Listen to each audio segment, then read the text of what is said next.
सूर्यदेव हुए नीच के। प्रिय दर्शकों, नवग्रहों में राजा सूर्यदेव 17 अक्टूबर को अपनी राशि का परिवर्तन करने जा रहे हैं तथा वर्तमान कन्या राशि को छोड़कर तुला राशि में प्रवेश करने जा रहे हैं। अब चूंकि तुला राशि इनकी नीच राशि है, इस प्रकार से नीच राशि में राजा का प्रवेश होने वाला है। और ज्योतिष के नियमानुसार जब भी कोई ग्रह नीच राशि में जाता है तो उसका प्रभाव निर्बल हो जाता है, इसकी क्षमता में कमी हो जाती है तथा वो ग्रह नकारात्मक प्रभाव देने लगता है। अब नवग्रहों में राजा सूर्यदेव जो अत्यंत प्रभावी ग्रह हैं, राजा के समान ही इनका आचरण है, पालन पोषण का दायित्व है। सूर्य की प्रथम किरण से ही इस जीव जगत में प्राण का संचार हो जाता है, ऊर्जा का प्रवाह हो जाता है, जीवन में सकारात्मकता आ जाती है। आत्मबल के कारक सूर्यदेव हैं, शासन क्षमता के कारक सूर्यदेव हैं, नेतृत्व के कारक सूर्यदेव हैं, राजकीय सेवाओं के, सरकारी सेवाओं के, राजनीति के कारक सूर्यदेव हैं, पिता के कारक सूर्यदेव हैं। जब सूर्यदेव ही नीच राशि में जाएंगे तो किस प्रकार का परिणाम प्रदान करने वाले हैं। जय श्री गणेश। नमस्कार, मैं आचार्य संजय द्विवेदी। मेरे समस्त प्रबुद्ध दर्शकों का मेरे चैनल पर हार्दिक स्वागत है। प्रिय दर्शकों, आज मैं सूर्यदेव के राशि परिवर्तन, सूर्यदेव के नीच राशि में प्रवेश से मिलने वाले परिणाम का, ये परिणाम अच्छे हो सकते हैं अथवा कुछ नकारात्मक होंगे। यदि कहीं पर कोई समस्या है तो उसका क्या निराकरण है, संपूर्ण विश्लेषण मैं पूर्ण तर्क के साथ करने जा रहा हूं। प्रिय दर्शकों, इस राशिफल को आप अपने लग्न तथा राशि दोनों के अनुसार देख सकते हैं। मकर राशि शनिदेव की राशि है। मकर राशि के स्वामी शनिदेव वर्तमान समय में तृतीय भाव में गोचर कर रहे हैं, जो वक्री अवस्था में है। सूर्यदेव मकर राशि के लिए अष्टम भाव के स्वामी है। अष्टम भाव के स्वामी का गोचर आपके कर्म क्षेत्र में आरंभ होने वाला है।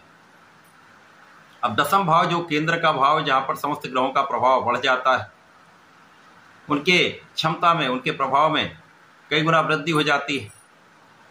इसके साथ ही साथ जब सूर्य का यहाँ पर परिवर्तन होगा, वहां पर पहले से बुध और मंगल का गोचर चल रहा है, जिसके कारण दसम भाव में कार्य क्षेत्र में त्रिग्रही योग का निर्माण हो जाए।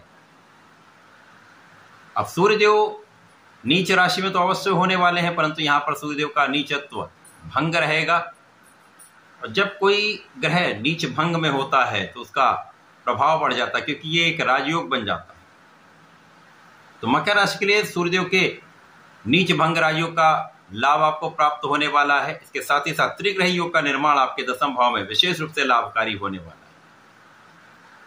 दसम भाव की प्रबलता कई सौ गुना बढ़ जाएगी, क्योंकि यहां पर पराक्रम के कारक मंगल है और नवग्रहों में राजा सूर्यदेव है। जब दोनों का मित्रवत भाव दसम भाव में होगा तो आप महापराक्रमी रहने वाले, दोनों यहां पर दिग्बल प्राप्त कर लेंगे, जिसके कारण इस भाव का प्रभाव कई सौ गुना बढ़ने वाला है। सूर्य बुध के साथ भी मित्रवत होते हैं, मंगल के साथ भी मित्रवत होते हैं, जिसके कारण यहां पर केंद्र का बुधादित्य योग प्राप्त होगा। तो यहां पर आपकी शासन क्षमता में कई सौ गुना वृद्धि हो जाएगी, नेतृत्व का प्रभाव कई गुना बढ़ जाएगा, बुद्धि बल श्रेष्ठ हो जाएगा, आकलन की क्षमता, एनालिसिस की क्षमता कई सौ गुना बढ़ जाएगी तथा यहाँ पर वाणी का प्रभाव अच्छा रहेगा, बुद्धि का प्रभाव कई गुना बढ़ जाएगा, जिसके कारण आपके कार्य क्षेत्र में आप विशेष बन जाए। जब आपकी एनालिटिकल एबिलिटीज बहुत अच्छी होती है और यहाँ पर आपका पराक्रम भी अच्छा होता है, तो आप किसी प्रकार के बड़े निर्णय लेने से डरते नहीं और आपका निर्णय आपके लिए भी सकारात्मक होता है, अन्य लोगों को भी उससे लाभ मिलता है। इसके साथ ही साथ सरकारी तंत्र से, सरकार से, सरकारी सेवाओं से, राजनीति से, सरकार से जुड़कर एक अच्छा लाभ प्राप्त होने वाला है, कहीं पर कोई संदेह नहीं। जो जहाँ तक सरकारी सेवाओं में, उनके लिए पद वृद्धि हो सकती है, स्थान का लाभ मिल सकता है, कार्य क्षेत्र का विस्तार हो सकता है। इसी प्रकार से जो लोग व्यापारी हैं, व्यापार में लोगों का संपूर्ण सहयोग, नए कॉन्ट्रैक्ट की प्राप्ति, अच्छे विस्तार का योग यहाँ पर दिख रहा है। प्रोफेशन में भी नए अवसरों का बढ़ना यहाँ पर आपके लिए अत्यंत लाभकारी सिद्ध होने वाला है। अचानक ही आपके जीवन में कुछ सकारात्मक परिवर्तन हो जाएंगे, जो निश्चित रूप से आपके लिए अत्यंत प्रभावी रहने वाले, लाभकारी रहने वाले, क्योंकि यहाँ पर भाग्य का संपूर्ण साथ आपको मिलेगा। आप भाग्यशाली रहने वाले हैं, कर्म क्षेत्र भी विशिष्ट रहेगा, भाग्य का साथ भी मिलेगा। तो कोई ऐसा कार्य नहीं जहां पर आप सफल नहीं होंगे। जो काम आपके लिए अभी तक बन नहीं पा रहे थे, वो सारे काम बनने लगेंगे। आपके कर्म क्षेत्र में विशेष रूप से बड़े परिवर्तन, सकारात्मक परिवर्तन होंगे जो आपको बड़े लाभ देने वाले, एक अच्छा धन लाभ कराने वाले। यहां पर जिन जातकों के पास नौकरी नहीं है उनको नौकरी की प्राप्ति अवश्य होगी। सरकारी नौकरी के प्रयास में तो यहां पर आप सफल हो सकते हैं, केवल अपने प्रयत्न को निरंतर करना है, सही दिशा में प्रयास करें तो यह समय आपके लिए अत्यंत अनुकूल है। शत्रुओं पर विजय प्राप्त होगी, रोगों से आप बचेंगे तथा इस समय में आप अपने ऋण को भी चुका पाएंगे। ये समय ऐसा है जब आपके सुख साधन बढ़ने का योग बन रहा है। मकर राशि के लिए कुछ ऐसे योग बन रहे हैं जब आपका भूमि भवन वाहन का प्राप्त करने का मार्ग बन जाएगा,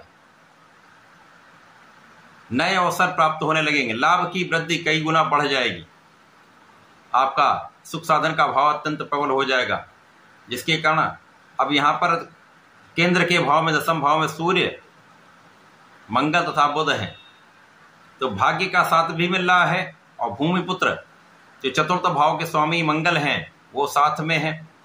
यहाँ पर सूर्यदेव भी हैं जो अचानक आपको लाभ दिलाने वाले हैं, जिसके कारण अचानक ही आपको भूमि भवन वाहन का लाभ प्राप्त हो सकता है। आप अपना घर बना सकते हैं, वाहन ले सकते हैं। एक अच्छा समय चल रहा है, इस समय में आपको लाभ अवश्य प्राप्त होने वाले, लोगों का सहयोग अवश्य प्राप्त होगा, विशेष रूप से पिता का साथ मिलता है, पिता का आशीर्वाद मिलता है। यहां पर आपके आध्यात्मिक भाव में प्रगति हो जाती है, आपका इंट्यूशन बहुत अच्छा रहता है। इसी प्रकार से इस समय में यदि आप आध्यात्मिक बने रहते हैं, धर्म के मार्ग पर चलते हैं, न्याय संगत कार्य करते हैं, तो इस समय का समुचित उपयोग करके आप अपने जीवन में बड़ी प्रगति करने वाले हैं। इस पूरे समय काल में जब सूर्यदेव का 17 अक्टूबर को राशि परिवर्तन होगा, 1 माह का इनका गोचर काल होगा। इस गोचर काल में कुछ ऐसी स्थितियां बनेंगी जब आपका परिश्रम तो अच्छा है ही है, जिन लोगों से आपको सहयोग की अपेक्षा भी नहीं होगी उनका भी साथ मिल जाएगा। ऐसे स्थानों से आपको लाभ की प्राप्ति हो जाएगी जहां पर आपने एक्सपेक्ट भी नहीं किया हो, तो कुछ अनएक्सपेक्टेड इनकम का योग भी बन रहा है।